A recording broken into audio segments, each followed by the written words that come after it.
Well, good evening there, viewers. I just thought I'd come on live for a bit and chat with everyone online. Subjects are open, so whatever you'd like to talk about, whether it is geopolitical issues, whether it's the Khalistan referendum, we could talk about foreign interference and transnational repression, or we can just talk about the weather. Whatever you'd like to discuss, by all means, the lines are open. So add your comments to the chat section here, and by all means, let's talk about whatever it is that you'd like to discuss. It's 2:27 a.m. here in Metro Vancouver, where I'm at in the studios. As you can see behind me, just a green screen because I've just finished recording another episode of Perspectives for Satellite TV. Given that I am on a break in between film and television productions here in Vancouver, I thought it'd be a prime time to go live with viewers and just see what's going on out there. So by all means, add to the chat and let's just see. Hopefully this works. I'm using the Riverside TV platform, to try and do this live to multiple platforms at once.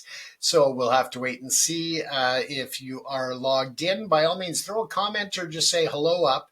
I just want to see if the chats actually do work coming in from Facebook and others. I know that in terms of the screen here, it shows that the messages I can send out to Riverside, Facebook, and Twitch audiences. But I'm just curious to know exactly what different platforms you can chat in. So let me know what platform you're on, whether it's Facebook, Twitch, YouTube, or such. And I'm just going to move my keyboard up so that I can reply. And we'll go from there. As I said, I just finished doing tonight's talk show. It'll be live tomorrow online streaming, both on the regular Satellite TV channel, as well as once it airs there, it'll be streaming, of course, on YouTube. And I hope that you enjoy that program. I co-host that with Angus Scott in London in the UK, and that is why the crazy hours of recording from my end is because Angus and I both link up via Riverside here, this platform, so that we can record the show together, and then we record it live. It is unedited when it goes to air, in terms of we don't stop, we don't do corrections, we just host the program as it is and have our discussions and voice our perspectives on issues and current events, historic events, all of that sort of thing. Of course, Satellite TV is, the majority of it is Punjabi. So we are the lone wolves when it comes to the English language programming on the channel. And it's a lot of excitement because we get to take a look at the Sikh world, the history, the culture, current events, all of that. And we get to offer our unique perspectives in terms of the English or the white man's perspective, so to speak. But we also get to share what we learn with the audience and interact with the audience through our comment section every night on the show. At the end of the show, we always pick some of our favorite comments and reply to those and share those with the audience. So it's a great way to be interactive with the audience. It's a great way for you as an audience to get involved in the program. And at this time, I'm going to start doing more regular podcasts. The ProPix TV podcast is available on Audible, on Spotify, iHeartRadio, and dozens of other platforms around the world. So if you haven't checked out any of our podcasts, I encourage you to do so. It is ProPix TV podcasts, and we also blend that in with our True Crime and Justice TV programs, which you can find at truecrimeandjusticetv.com.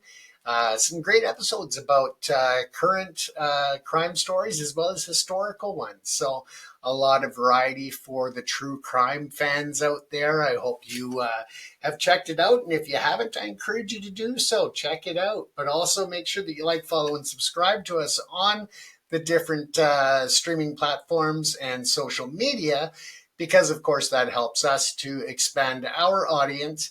And when we expand the audience, we're able to bring you even higher quality programming. So with that, I hope that you do that. I don't see anybody chatting on here, and this does not give me a live view as to anybody that's logged in. So I just keep rambling and hoping that people will come on board and chat and bring up some topics. We are more than happy to discuss pretty much any topic that you want. It's an open platform, open forum, so we are here to talk, to discuss, to share ideas, opinions, and perspectives. So by all means, feel free to log in.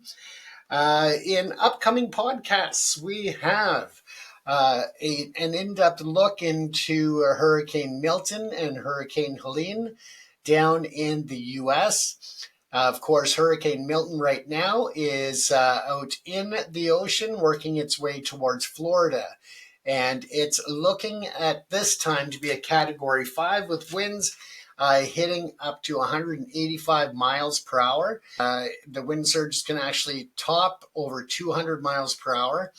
It's a Category 5, but before it lands in Florida around the Tampa Bay area, they anticipate that it'll drop to a Category 4 or Category 3.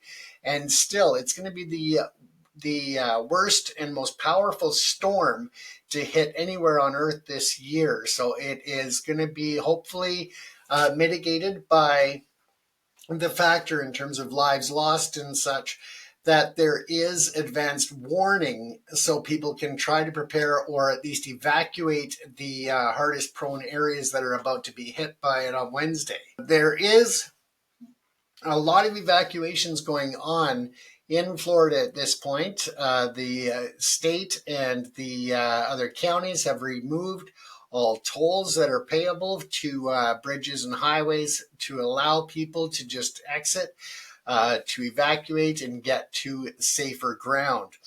If you're in those areas, it is just very, very important that you follow the directions of emergency personnel. Of course, they cannot arrest you or forcibly remove you from the area. But by remaining, of course, you are putting yourself at risk, and you're putting rescuers at risk that will have to come in and rescue you at some point. And to really drive home the importance and the severity of the risk, you have to understand that at this time, they're even telling people, take a permanent marker. If you are refusing to leave and evacuate, take that permanent marker and write your name on your arms, on your legs, so that they can identify your body after the storm is through and they start recovery efforts. So again, it just really shows the importance of evacuation. Just taking a look here. So yeah, I don't know if you see that on the screen, but welcome to the viewer on Twitch. I just noticed that there is a count there. Welcome to the conversation. By all means, throw a conversation suggestion up or anything that you would like to discuss. At this time, I think I'll share a video with you. And this is a video coming out of North Carolina. It is a focus on a business called Canvas Prints. And it is really a remarkable video that demonstrates the catastrophic damage that's been done in the county within Northern Carolina. So bear with me a moment. We'll pull that up and I'll share that video with you.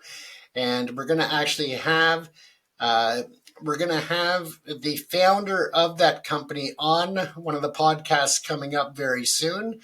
Right now, he is in the midst of trying to just make sense of everything and to deal with what's going on there. He has 60 full-time employees plus other employees that are part-time. And the number of people who have lost their homes in his county and that work for him is just astronomical. The damage that's been done to his warehouse, to his facilities and distribution, just crazy. So bear with me a moment and I'll pull that one up as well. And I'll share that with you because I think that it really, with the whole story that's been posted, it really gives you a good idea as to the catastrophic damage and the power of these storms. I mean, it's just unheard of in terms of that region. So it's sad to see. And yeah, it's up on your screen now. And again, this is just unbelievable. So there we go. Let's share that.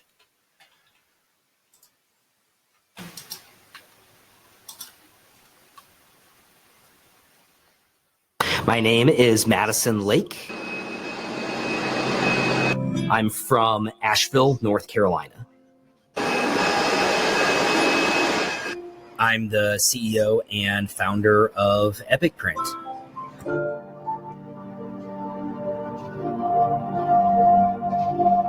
This was done just prior to the storm, just prior to the hurricane and tropical storm moving into North Carolina.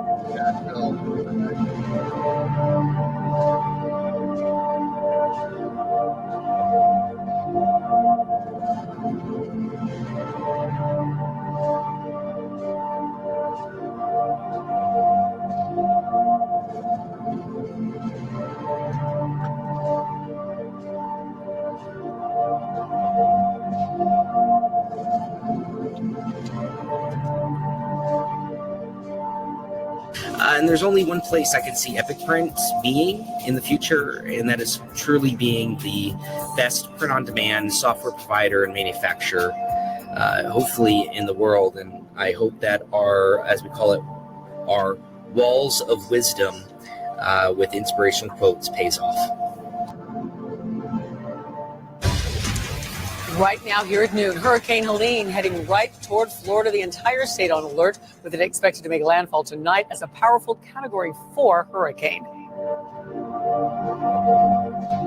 The worst effects that we've said are going to be in Florida, but the storm will move rapidly to the north, and it's going to dump a lot of rain and bring strong winds to North Carolina. And dump between 10 to 15 inches of rain. Western communities are in all-out preparation mode.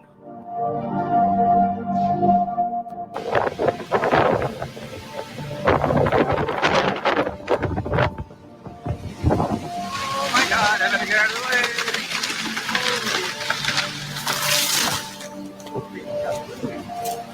Wow.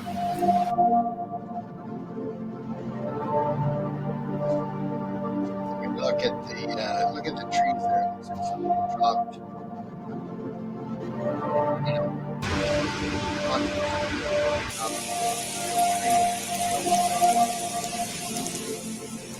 Water levels.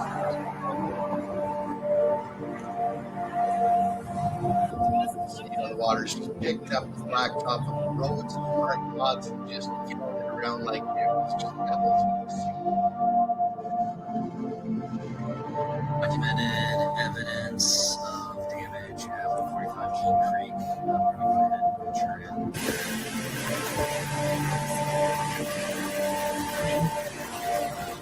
We're good. Now, this is one of the largest print-on-demand companies in the U.S. Everything from canvas prints to T-shirts, promotional items. Just slam down. The center one you can't really tell by video, but it's definitely really that trailer. Talking 5 that tractor trailer was just dragged Direction of flash flood water simply lines by looking at loading docks. Indoors, Water definitely splashed up here. all the water lines down now. So let's go ahead and Power venture side.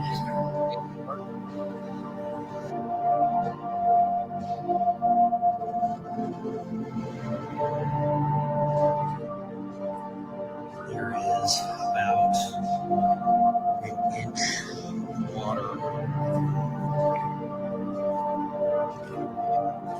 keep in mind As that you can you're see, entering the water into somehow got to this level inside.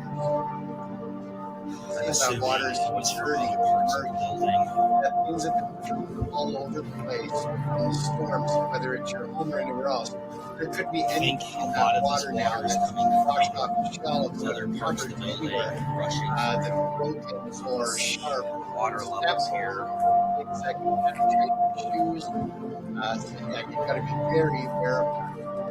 Everything is, And you can see the as you can water see, level lines as to how far stuff up just that getting water over. penetrated. All the desks are turned over by the force of the water. Looks like something pretty complex.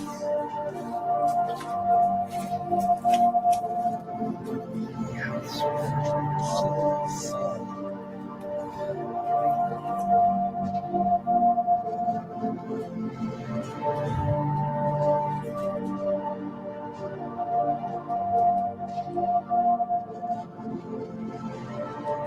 You are safe in your home.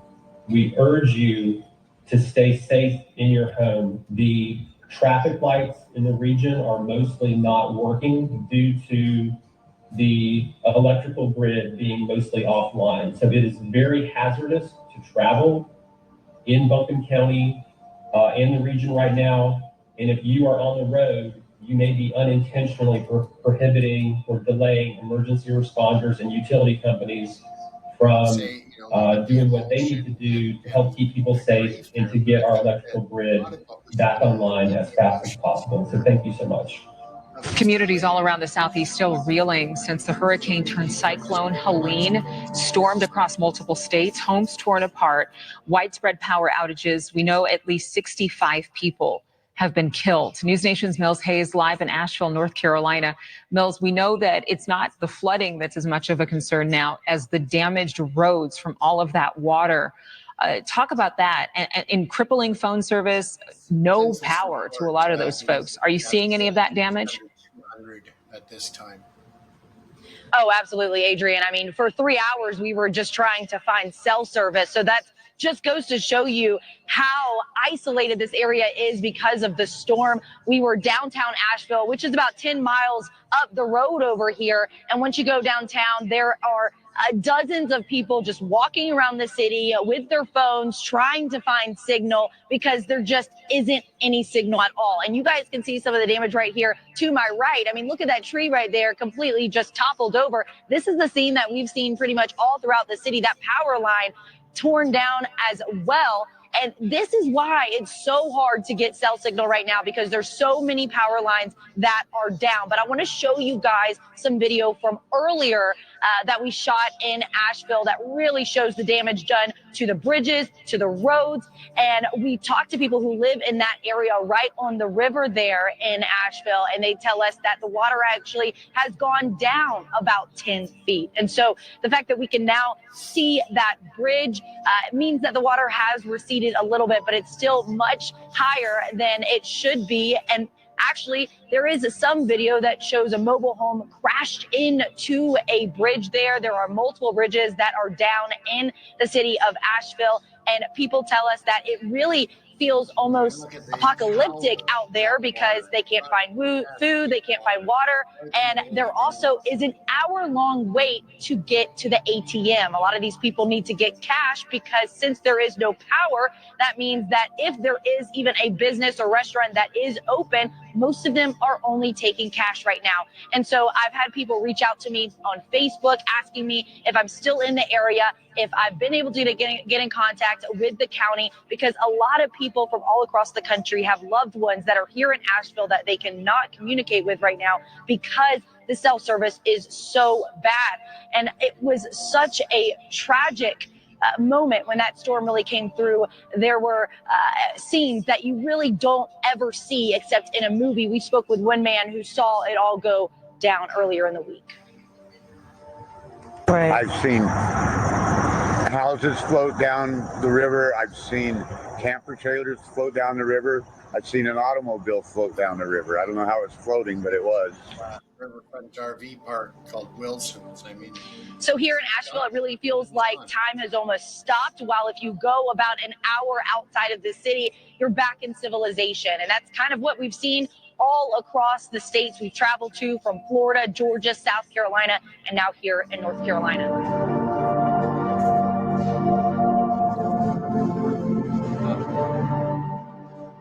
Devastation.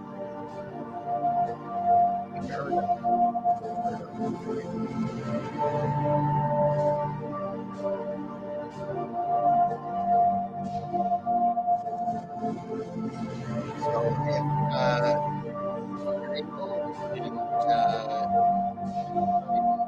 make this donation to the 60 employees at Canvas Springs and Epic Ridge, you can find the fundraiser on GoFundMe. Again, you can also go to canvasprints.com and you'll find a link there as well. The devastation is just unbelievable. So now we'll maybe keep at that theme for a few minutes, and we'll take a look at an article excuse me, that came out from the University of Northern Carolina, and it's the state university there. So we'll just pull that up. Try that again. I didn't want to pop up there. Let's see if that one. Oh, of course it came up twice. So let's get rid of one here.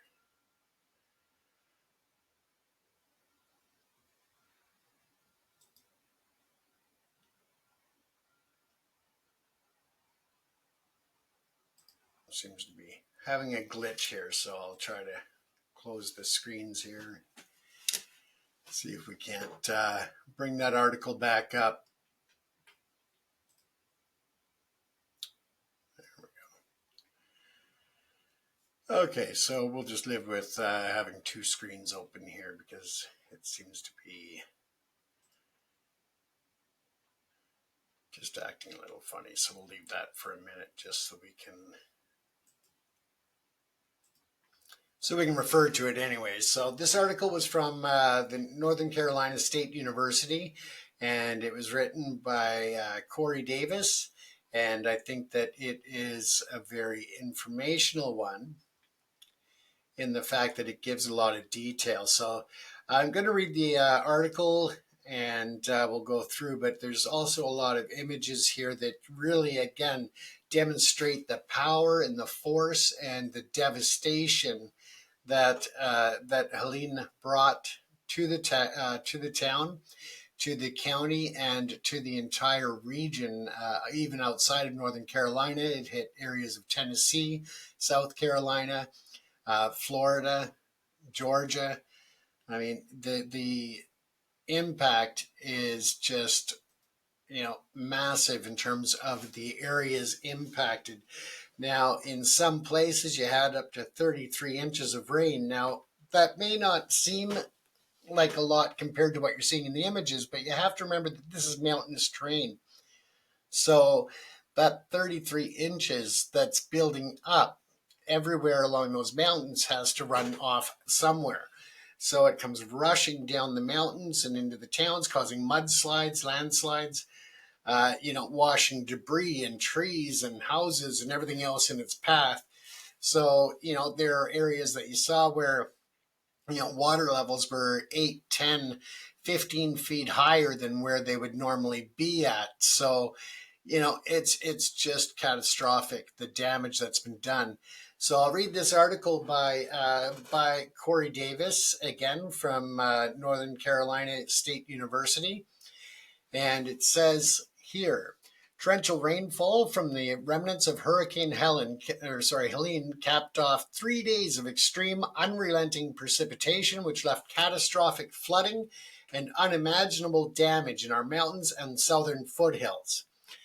It was close to a worst-case scenario for western North Carolina, as seemingly limitless tropical moisture enhanced by interactions with the high terrain yielded some of the highest rainfall totals, followed by some of the highest river levels and the most severe flooding ever observed across the region.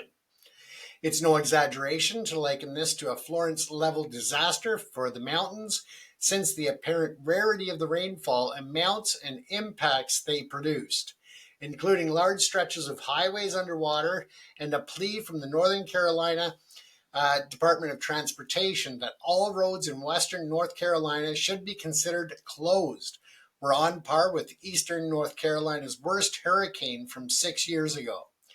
While the full extent of this event will take years to document, not to mention to recover from, we can make an initial assessment of the factors that made for such extreme rainfall, the precipitation totals and other hazards, and how this storm compares with some of the worst for the mountains and for our state as a whole.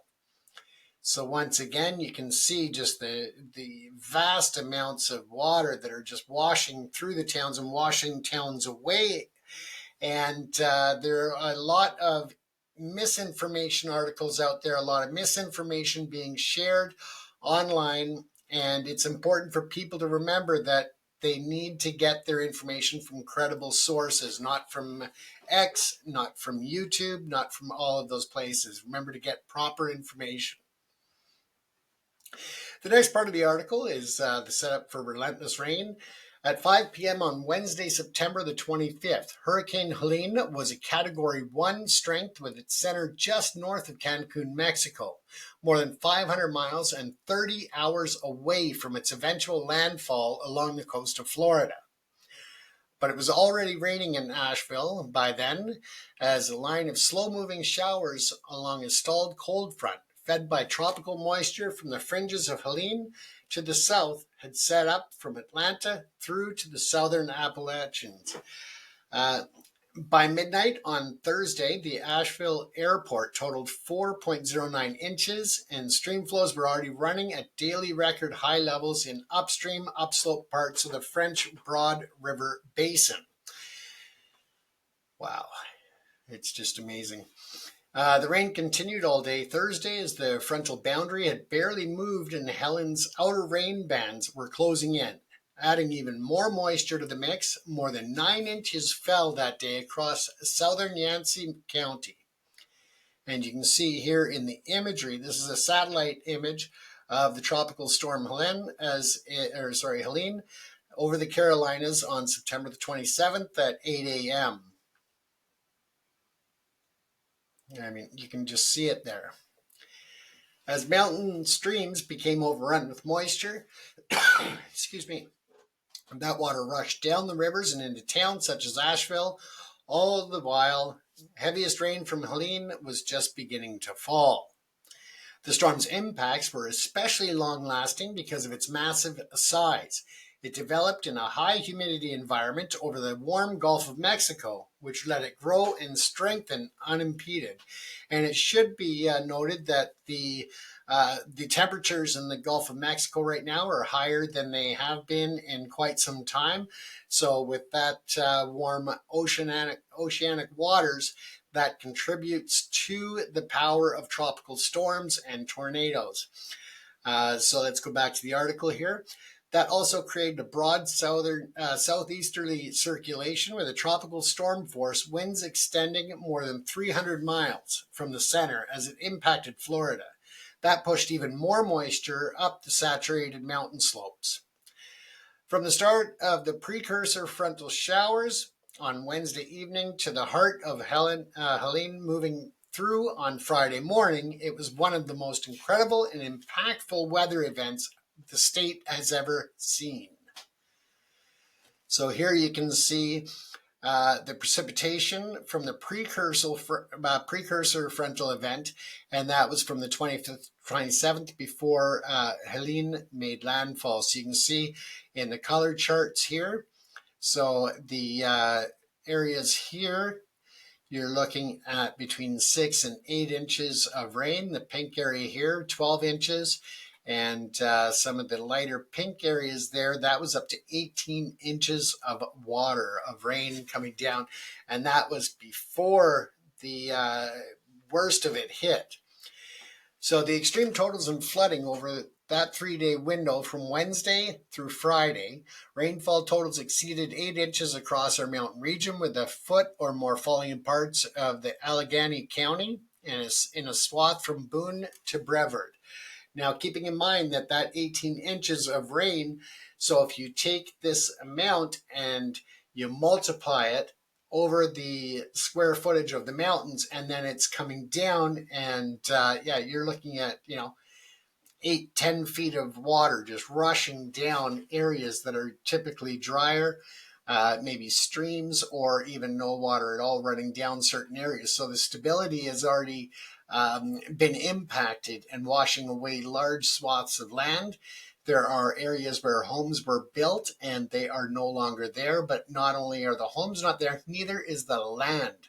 It's been completely washed away and eaten up by the rivers, by the massive water flows, by the power of nature. It's just unfathomable to those of us who haven't been there to see it directly. Now, I've seen a lot of natural disasters, and let me tell you, the power of nature never fails to amaze in the worst way. And, it's just horrific to think that almost 200 people so far have been confirmed dead from this storm. And now, of course, you have the next one coming into Florida, and you're looking at, category 5. It may get to a number 3 by the time it hits Tampa Bay on Wednesday evening, late afternoon, early evening at that time. Again, it's category 5 now, with winds up to 185 miles per hour. The destruction that can be caused, it's something that they haven't seen in that area of Florida in over 100 years. So again, if you're in that area of Florida or the anticipated path of Hurricane Milton, I cannot encourage you enough to follow the direction of emergency personnel to evacuate at a moment's notice. When they tell you to evacuate or make a strong suggestion, I really hope that you take that and run with it, and literally run with it. So let's go back to the article here. So more than 18 inches fell across southern Yancey County, western McDowell County, southeastern Buncombe County, and northwestern Rutherford County. That included 24.41 inches at our EcoNet station on Mount Mitchell and 19.99 inches at our station in Bear Wallow Mountain. Now, think about that. That's over 2 feet of rain. Again, it's going to be just rushing down the mountainsides and wiping out everything in its path because, of course, it just multiplies. So you're looking at, 10, 20 feet of rain in some areas that's risen the water levels of already high rivers and creeks. The highest apparent total from the event came from the North Carolina Forest Service, their Ross station in Busick, with a 3-day accumulation of 31.33 inches. While unvalidated at this point, radar estimates back up the potential for 2 feet of rain or more in Yancey County.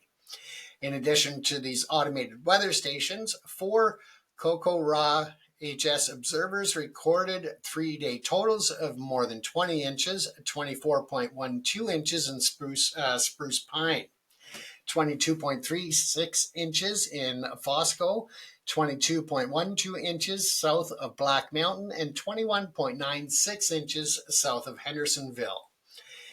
At least a dozen weather stations had their wettest 3-day periods on record during this event, including the National Weather Service's cooperative observer stations in Cello, Sparta, and Boone.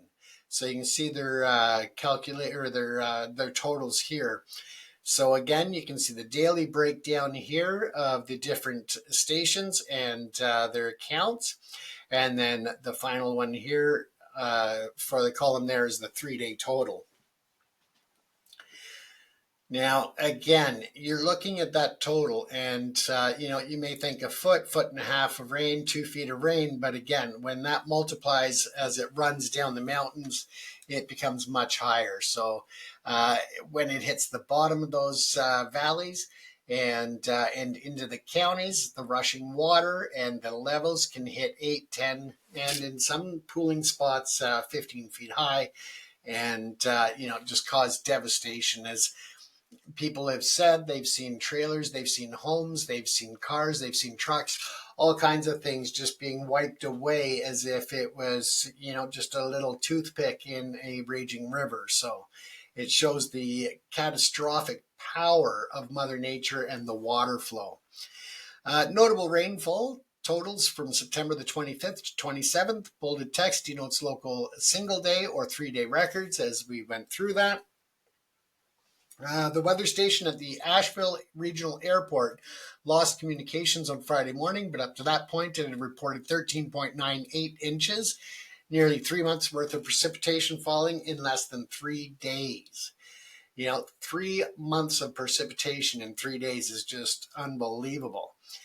That heavy rain sent the Watauga, the Catawba, and the Swanee, French Broad rivers near or above the major flood stages, and that rising water overwhelmed communities across the region.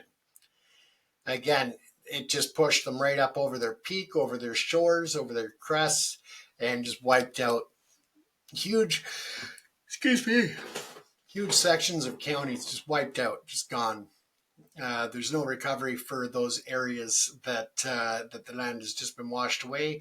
The topography is completely changed from what it was 2 weeks ago. Downtown Boone was inundated by several feet of flooding, and emergency responders had conducted swift water rescues in Watauga County. Morganton suffered significant flooding as the Catawba River, which hit record levels just upstream, spilled over into the city. In Buncombe County, officials reported biblical devastation, with Asheville largely inaccessible and water up to the rooftops in surrounding communities such as Swanea and Black Mountain. Heavy rain along the Broad River Basin sent a destructive wave of water, mud, and debris into the towns of Chimney Rock and Lake Lure. And if you haven't seen images of Chimney Rock and Lake Lure, I encourage you to do that.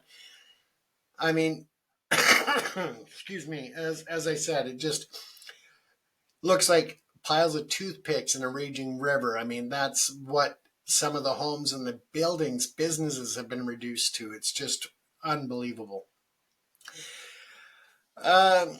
As the water created the top and flowed around the side walls of the Lake Lure Dam, it prompted downstream evacuations in case of a dam failure. Again, some people are looking at why there wasn't water released from dam areas, but at this point with the water levels, it really would not have made much of a difference, because you have a whole series of rivers that are linked, of lakes. And with those lakes, you've got about 11 of them. With that, one water level being released, and it's going to impact the next one. And regardless as to how you do it, it's going to be impossible to deal with in the path of such a catastrophic storm. So it may very well have caused more damage and such for them to take advanced actions. So it really comes down to trying to learn from it, unfortunately, and they'll be able to do that and evaluate whether that was the right move or the wrong move. But at the time, it seemed to be the best move for safety and for trying to mitigate the damage. And I don't think that anybody could have anticipated the level at which that storm, the tropical storm Helene, came in with, and the devastation it caused, the water levels that it brought with it. I mean, it's going to be a lot of learning, but again, the last time you see storms like this, it's, probably once in a lifetime for most people to see this type of devastation. Similar evacuations were requested downstream of the Waterville Dam in northern Haywood County and along parts of Mountain Island Lake, as large amounts of water moved through the swollen Catawba River system. Landslides and mudslides were evident on Interstate 40 in the McDowell County and along Tennessee border, as well as in countless rural corners of the mountains, such as the byways near Brevard, where the typical fall sites of scenic waterfalls and colorful foliage have been replaced by total destruction this year. I mean, you would expect to be able to go out and enjoy the scenes of fall, of autumn, the leaves changing, the quietness, the crispness in the air, the freshness that you can smell from the dew as it saturates, the leaves of the trees and the falling leaves, the grass. I mean, these are all typical things that we think of when we think of a nice autumn day, but this is in complete contrast, something that, you couldn't dream up in a million years if you hadn't seen it for yourself. So again, this is some of the damage in downtown Chimney Rock days after Helene. You can see just the roads are gone completely here. There were houses that were washed away along the shorelines and buildings. Vehicles, just, the powerful rushes of water are just phenomenal. Let's take a look at the next part of the article, and that was winds and tornado. With the exception of the storm surge, and Florida was hit hard by that, Helene brought the full suite of hurricane impacts to North Carolina, and in full force just hours after its landfall at Category 4 strength. Across the state, the storm whipped up strong winds with tropical storm force gusts observed throughout the mountains, Piedmont, and southern coastal plain. The 66-mile-per-hour gust at the Charlotte airport was the strongest there since a thunderstorm microburst on August the 19th, 2019. And again, to put that in perspective, with that gust at 66 miles per hour, the potential of Hurricane Milton at this point is almost 3 times that powerful wind. So, you're looking at winds of up to 185 miles per hour right now as it continues on its path towards Florida.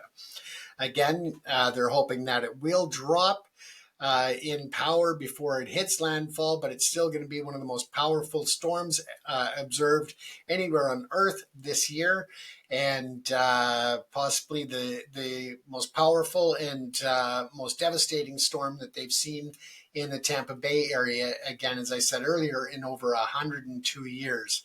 So, they are preparing, but most importantly, people are being urged to just evacuate.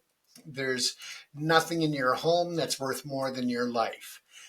Just remember to, pack all of your essentials, your medications, your identification, insurance documents, deeds for your home, all of that sort of thing. Get those rounded up and get them in the car and get your butt out of town if you can.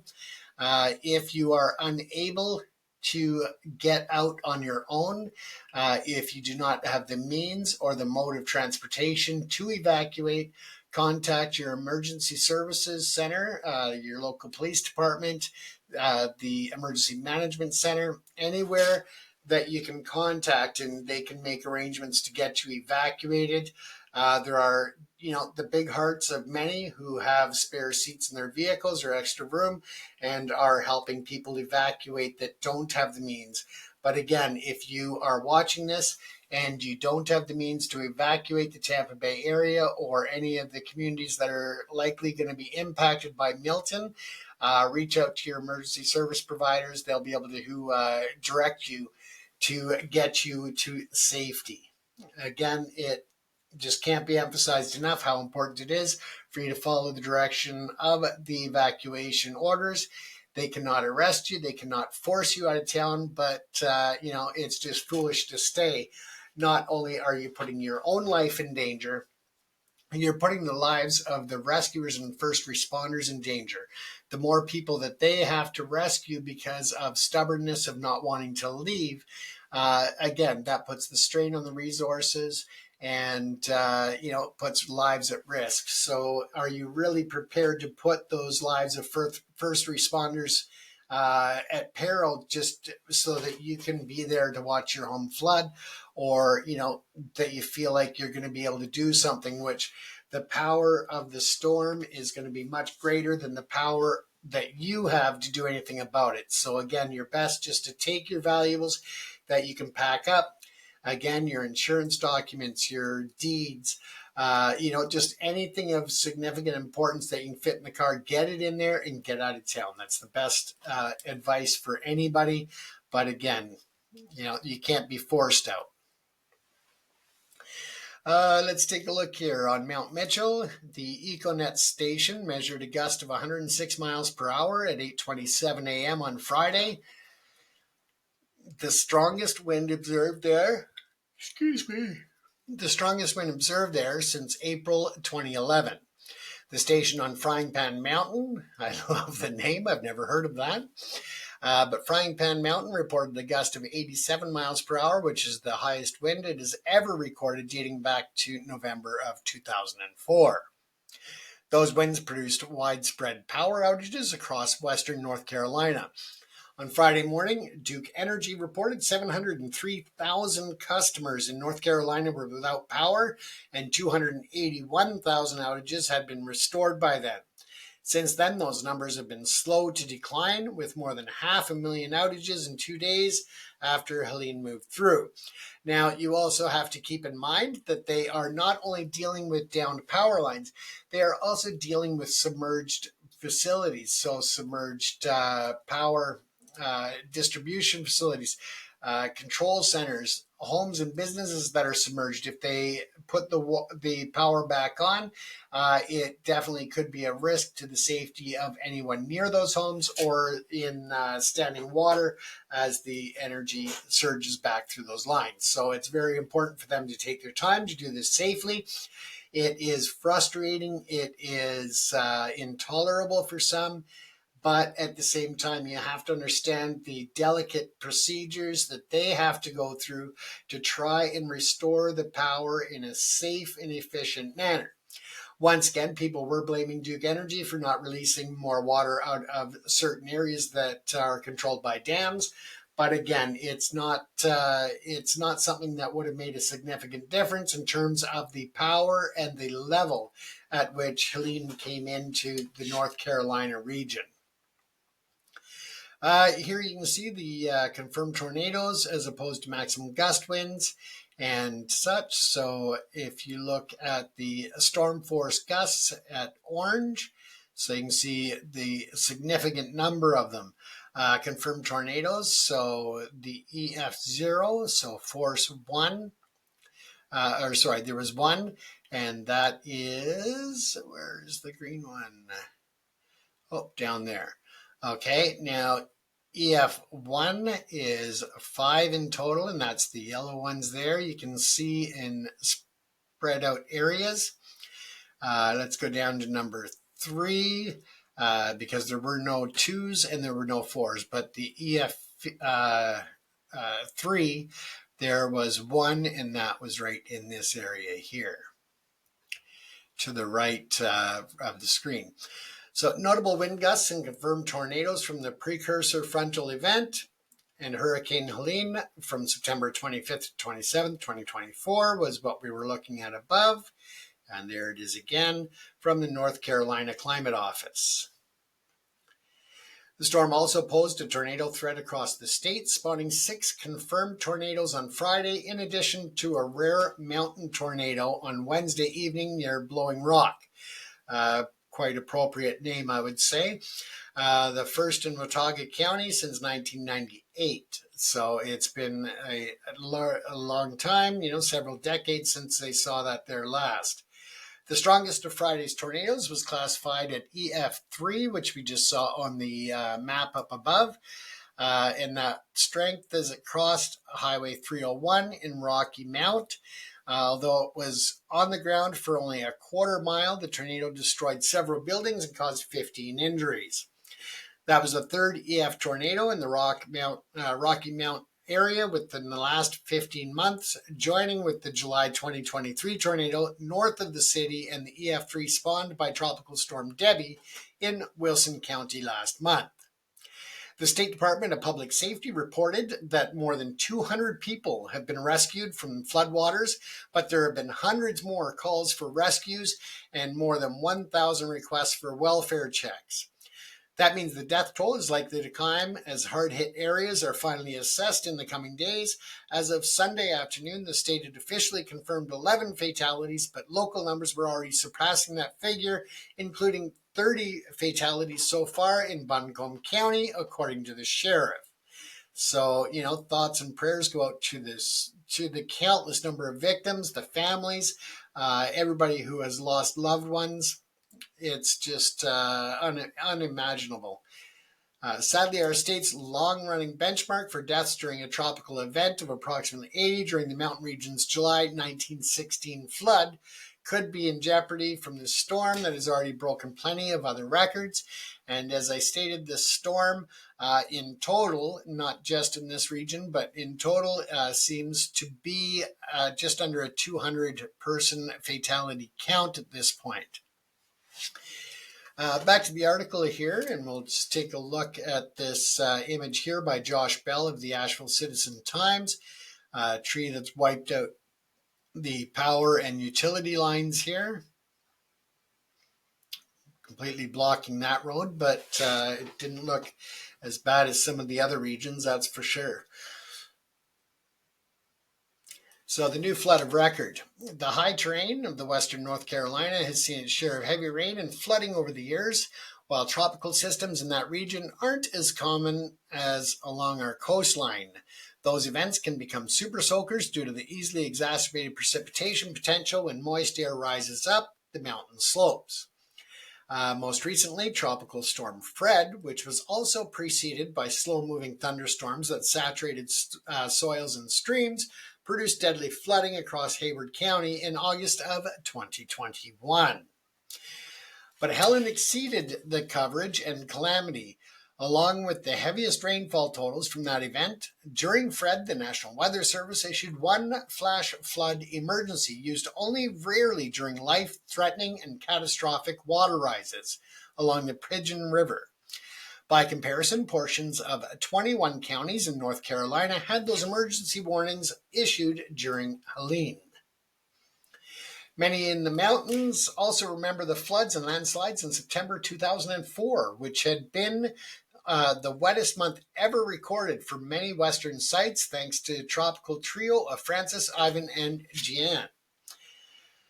But those totals from September 2024 will be even greater in some areas, making this the newest, wettest month on record at sites including Asheville, Sparta, and North Wilkesboro. That's not just a figurative high water mark. The French Broad River in Fletcher crested 10 feet higher than its previous peak after Francis in 2004. So imagine that. I mean, the highest peak it's ever been, add another 10 feet to that. And here in this image, you can see some of the land that was just washed right down onto the highway below. It doesn't appear that anybody was caught in that landslide, but it has not been uncommon for passing vehicles to get struck by debris in different areas. So be very aware of that when driving mountainous highways. Perhaps the only local event in the same ballpark as this one for the Southern Mountains is the flood of July in 1916, when a remnant tropical storm caused rivers to swell and inundate Asheville and other mountain towns. For more than a century, that event has loomed large as the area's flood of record. But that title now belongs to Helene instead, and for good reason. The scale, the impacts was broader, and the mountain landscape much more developed now compared to 108 years ago. Because of that, the damage is certain to exceed the inflation-adjusted $641 million from the 1916 storm, likely by an order or magnitude. For reference, Florence caused an estimated $17 billion in damage in the state, and numbers I'm hearing are much, much greater than that on initial estimates by the insurance councils, by the insurance adjusters associations, and many others. So yeah, it's probably going to be up in the 20s, 30s of billions of dollars at the final assessment. At the few river gauges in the region that observed both Helene and the 1916 storm, the crest since Helene have been broken, those long-standing records. The French Broad River and the Swannanoa River, which collided at high speeds and high volumes in 1916 to overtake Biltmore Village, both saw new records crest during and after Helene. The French Broad River in Asheville rose 1.5 feet above its previous highest crest, and downstream at Blantyre, the river surpassed its 1916 crest and was still rising when the gauge stopped reporting on Friday afternoon. The Swannanoa River at Biltmore crested at 26.1 feet, more than 5 feet above its 1916 maximum and slightly above the apparent 26-foot crest in April of 1791, making this effectively the worst flood along the river since North Carolina even became a state. So it just shows the amazing history and power that this storm will have. It will go down in history as the worst, and with any luck, it'll also go down as one showing the diversity of the community that comes back to rebuild, their strength, their persistence, and their sense of caring and empathy and compassion for each other. Let's hope that becomes excuse me, let's hope that becomes a story for the future of how diligent and dedicated the people are to that area to come back and rebuild. By definition, the most extreme events have few comparisons, but it's not hard to see elements of other notable storms in Helene and its ancestral rainfall. Just 2 weeks earlier, a heavy rain event, not directly associated with a named tropical storm, in that case potential tropical cyclone 8, also brought precipitation totals in excess of 20 inches across parts of southeastern North Carolina. The widespread flooding, washing over and washing out towns and roadways after Helene was uncomfortably similar to the scenes in eastern North Carolina following Hurricane Matthew in 2016 and Hurricane Florence in 2018. And once again, the major city in the region, Wilmington, then Asheville now, had its interstate connections severed by the flooding. In addition to those similar impacts, one way of comparing events on opposite ends of the state is using rainfall return intervals, which frame a specific amount over a certain duration as the likelihood of occurring in any given year, such as a 1 in 100-year event with a 1% chance of occurring.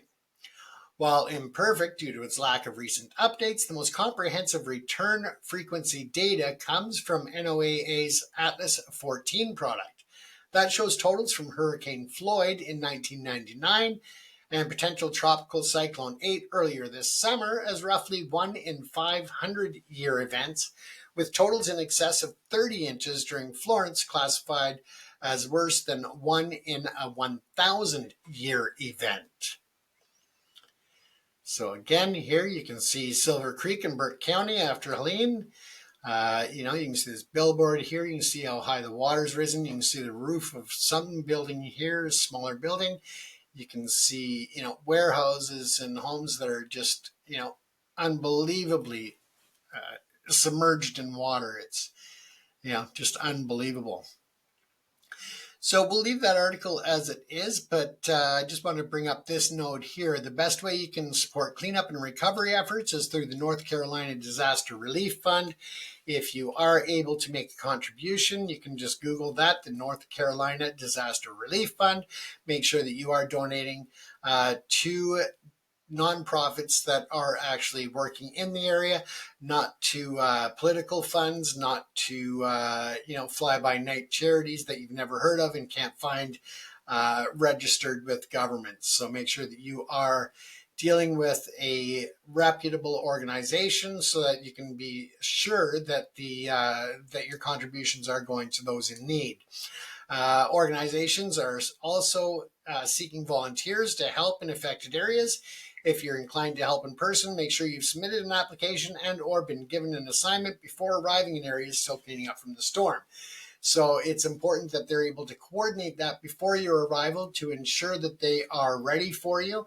There's a lot of coordinating and a lot of logistics that go into ensuring that they have the proper number of people, but also the proper equipment, including PPE, so personal protective equipment, for all volunteers to ensure your safety, that you're not causing a risk of injury to yourself or others. So again, they want to make sure that you are safe as you volunteer. So reach out to them before just jumping in your vehicle and heading to that area. Here I have just switched over to the site here. So you can donate to the Northern Carolina Disaster Relief Fund, and that will help with the recovery. And the governor urges people to do that and ensure that funds are going directly to those in need and the relief and recovery efforts. So again, you can go to nc.gov/donate. And again, that is the North Carolina Disaster Relief Fund. It is the official fund set up by the government, so you can be sure that you are giving to a reputable organization. Eligible nonprofits can seek grants and reimbursement of up to $10,000 from the North Carolina Disaster Relief Fund for efforts to meet immediate storm recovery needs via the United Way of North Carolina. So again, if insufficient donations are collected to support long-term recovery work, the North Carolina Community Foundation's affiliate foundations and statewide grants committee will work to ensure that all remaining donations are distributed to nonprofits that can best serve unmet needs in affected areas. The donations to the North Carolina Disaster Relief Fund are tax deductible to the extent allowed by law.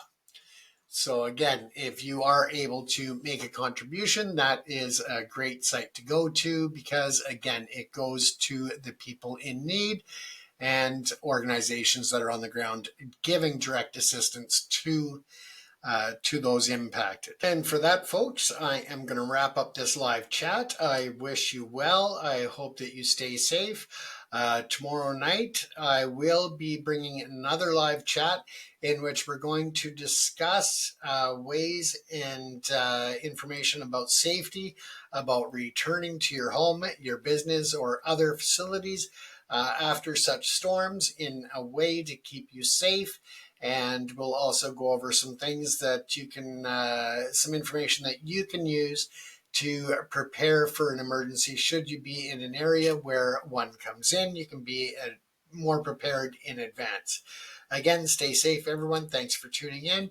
Make sure that you like, follow, and subscribe to us on all of our platforms so that we can keep bringing you information on subjects that are important. And we always open the platform for you to speak about topics that are of interest to you as well. Once again, stay safe. Thanks for watching ProPix TV and listening in on our podcasts.